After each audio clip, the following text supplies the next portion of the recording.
3 करोड़ जुटाने की चिंता में वीर अपने कमरे में चहलकदमी कर रहा था। तभी उसके दिमाग में आइडिया आता है।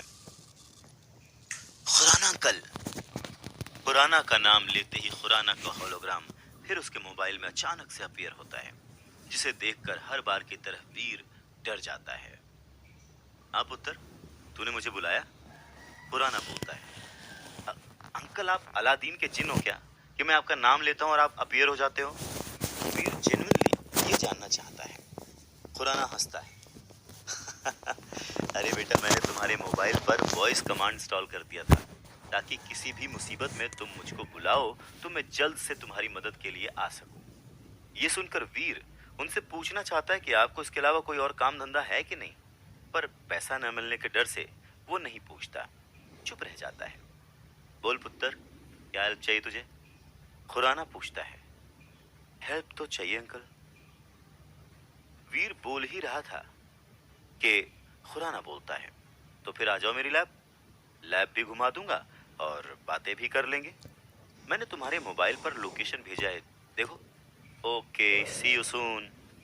ये बोलकर खुराना फोन काट देता है। इतनी तेजी में ये सब होता है कि वीर प्लेजेंटली सरप्राइज रह जाता है। वो सोचता है कि खुराना इतना बड़ा साइंटिस्ट है तो 3 करोड़ तो होने ही चाहिए उसके पास। वीर खुराना के दिए हुए पते पर पहुंच जाता है और चारों तरफ देखता है। वो किसी बड़े ऊंचे कांच वाली बिल्डिंग की कल्पना लिए चारों तरफ देख रहा है। आखिर इतने बड़े साइंटिस्ट हैं खुराना अंकल, तो उनका ऑफिस भी तो शानदार ही होगा। पर वहां तो बस एक टूटा फूटा मकान दिख रहा था। वीर कंफ्यूज था कि तभी उस टूटे फूटे मकान से खुराना भागता हुआ बाहर आता है। अरे पुत्र, तू आ गया। Welcome welcome welcome in my lab. Khurana की बात सुनकर वीर के मन में बस एक ही ख्याल आता है, खुदा पहाड़ निकला चूहा। खुराना उसका हाथ पकड़ के लगभग घसीटते हुए अंदर ले जाता है। अंदर आने के बाद का नजारा देखकर वीर को लगता है, भैया गई भैंस पानी में। कबाड़ी की दुकान भी उस घर से ज्यादा अच्छी थी। अब वीर अपनी भावनाओं पर काबू नहीं रख पाया और अपना सवाल दाग ही देता है। अंकल, आप तो कह रहे थे कि आप बड़े साइंटिस्ट हैं। इस पर खुराना हड़बड़ाता है। हाँ हाँ हाँ, क्यों क्यों किसी ने कुछ और बोला है क्या? वीर सरकास्टिक होकर कहता है। नहीं, वो इतना बड़ा ऑफिस देखकर लग रहा है। वीर बोल ही रहा होता है कि खुराना पास लगे एक बटन को दबा देता है, जिससे पूरा का पूरा फ्लोर हरकत में आ जाता है और किसी लिफ्ट की तरह नीचे जाने लगता है। वीर लगभग लड़खड़ाते हुए गिरने वाला होता है, पर खुराना उसे सहारा देता है। ये क्या है अंकल? हाँ, वीर घबरा कर कहता है, पर उसके जवाब में खुराना बस मुस्कुराता है। वीर ऐसी सिचुएशन में उसे मुस्कुराते हुए देखकर गालियां देना चाहता है, पर बाद में पैसे ना मिलने के डर से वो चुप ही रह जाता है। अब वो लिफ्ट रुकती है और एक दरवाजा खुलता है। एक तेज सफेद रोशनी से वीर की आंखें चुंधिया जाती हैं और वो अपनी आंखें मींचने लगता है। उन मींची हुई आंखों से वो जो देखता है तो बस उन्हें देखता ही रह जाता है।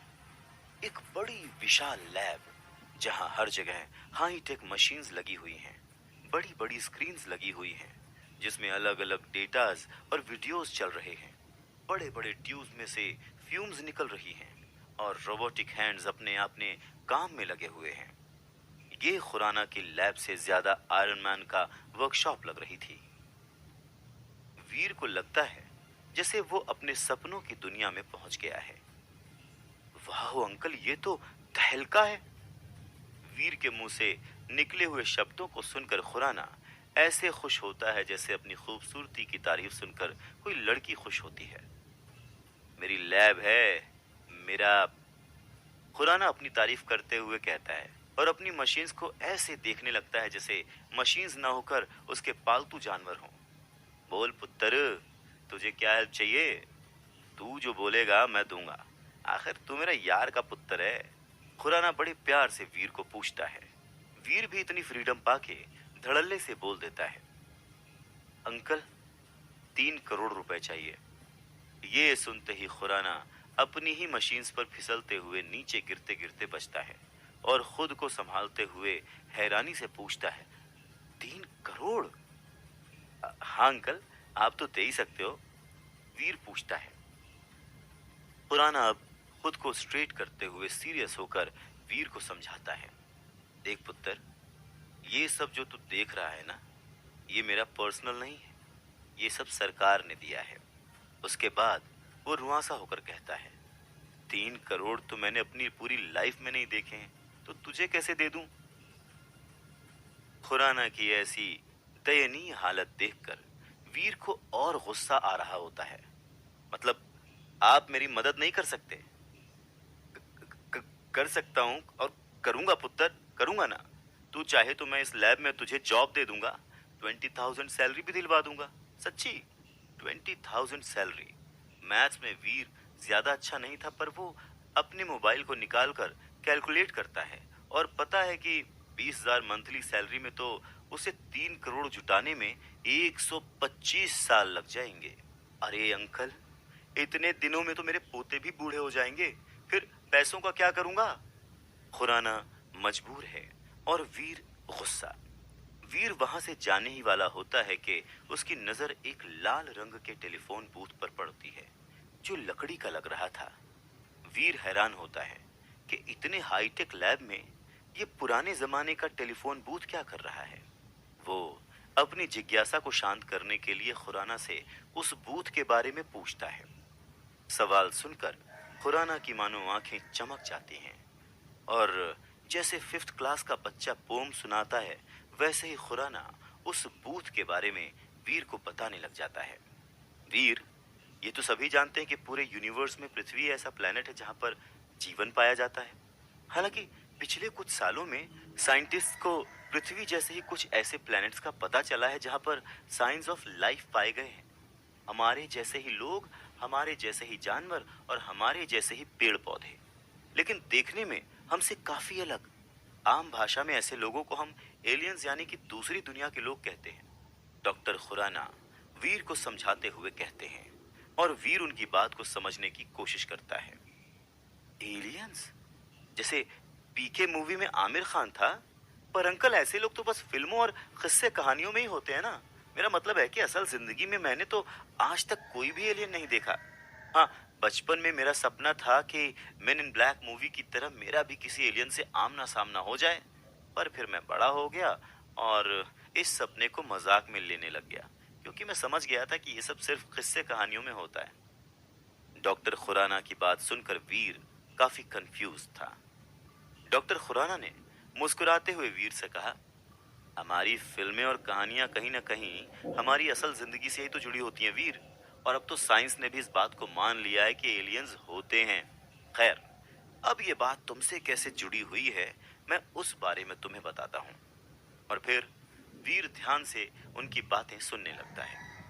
पिछले कुछ सालों से हमारी एजेंसी टाइटन ग्रह में एक सीक्रेट मिशन चला रही है, जहां हर साल हम कुछ लोगों को टाइटन ग्रह पर भेजते हैं।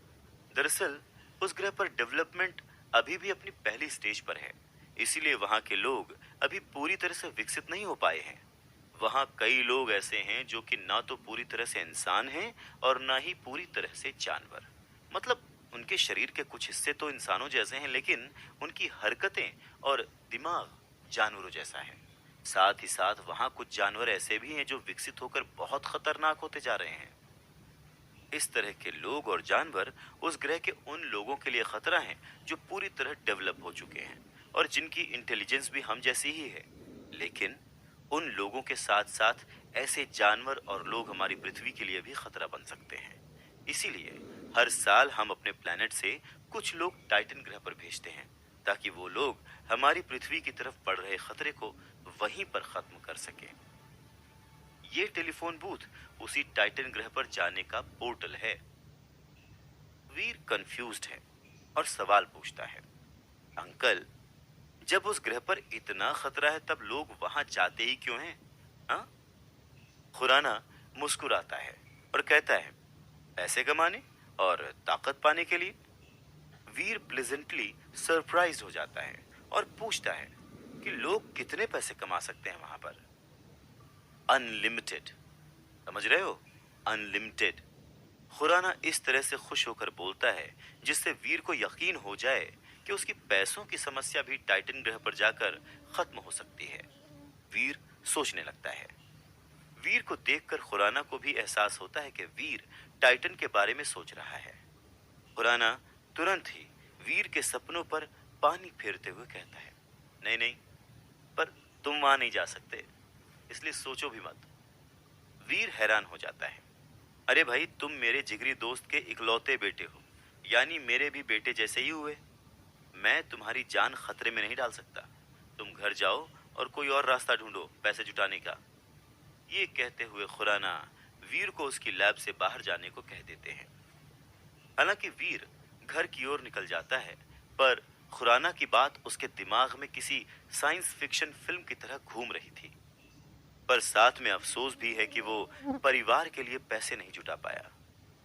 वीर जैसे ही घर पहुंचता है तो देखता है कि उसके लफंटर दोस्तों की टोली बाहर ही उसका इंतजार कर रही है। वीर समझ जाता है कि वो लोग कल वाली बात पर उससे सवाल पूछेंगे और वो एम्बैरेस होगा। इसीलिए जैसे ही वो दोस्तों से मिलता है, खुद ही सारी कहानी सुनाना शुरू कर देता है कि कैसे उसके फादर ने उसके डूबते हुए फैमिली बिजनेस को संभाला और उसकी बुआ और चाचा की शादियां करवाईं, उन्हें घर दिलवाया, उनकी वजह से स्टार ग्रुप से पंगा भी लिया, जिसकी वजह से उनकी जान चली गई। पर उनके जाने के बाद उसकी बुआ और चाचा उन्हें दादाजी के घर से निकालना चाहते हैं। वीर की कहानी सुनकर सभी दोस्त उसे सिंपैथी दिखाते हैं। अभी अभी जवान हो रहे लड़कों के खून में कुछ ज्यादा ही उबाल होता है, पर दिमाग उतना ही कम होता है। ऐसे ही दिमाग से वीर के दोस्त उसे सलाह देते हैं कि वीर को बुआ के घर से जाके इस घर के प्रॉपर्टी के पेपर्स चुरा लेने चाहिए। उसके बाद बुआ हो या चाचा, कोई भी उन पर घर खाली करने के लिए लीगल एक्शन नहीं ले पाएगा और उसे 3 करोड़ रुपए भी नहीं देने पड़ेंगे। वीर भी तो उसी उम्र का है, उसे भी आइडिया जम जाता है। वो डिसाइड करता है कि कल रात वो बुआ के घर में कागज की चोरी करने जाएगा।